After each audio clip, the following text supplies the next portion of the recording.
Nicolas Dos, Donald Trump a donc mis ce matin à exécution ses menaces. Depuis 6h01 exactement, les États-Unis ont monté comme prévu les taxes à 10 ou 25% sur nos produits.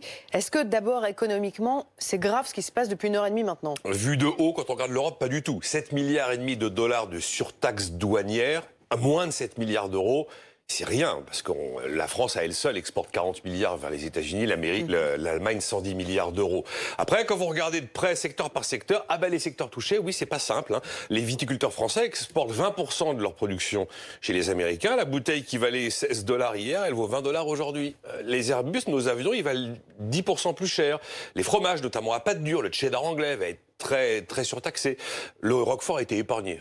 Le whisky écossais est aussi sur la liste. Vous avez des produits alimentaires comme les olives, comme les yaourts, comme le beurre, comme le café. Il y a des biens d'équipement allemands aussi. Des biens d'équipement comme les tournevis, par exemple, les outils, ou encore les pulls anglais, les pulls en cachemire. Donc oui, si vous fabriquez des pulls en cachemire, aujourd'hui, vous n'êtes pas forcément dans une bonne position. Alors Bruno Le Maire est aux États-Unis, le ministre de l'économie, il n'est pas content, évidemment, il l'a fait savoir aux Américains.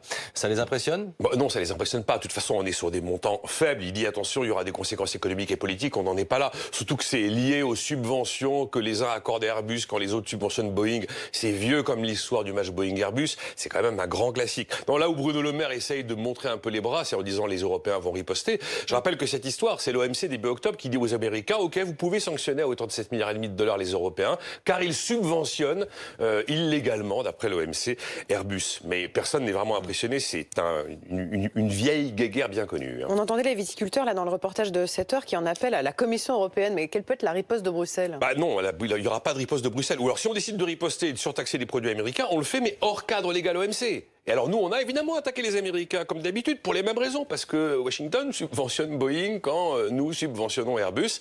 Et si on veut réagir, si on veut riposter, il faut attendre la décision de l'OMC. Ça va être au premier semestre 2020. Donc là, on peut pas réagir tout de suite. C'est vraiment une vieille histoire et généralement, on arrive toujours à trouver des terrains d'entente. Ça fait 15 ans que les Américains, les Européens s'attaquent pour cette raison de subvention des avionneurs.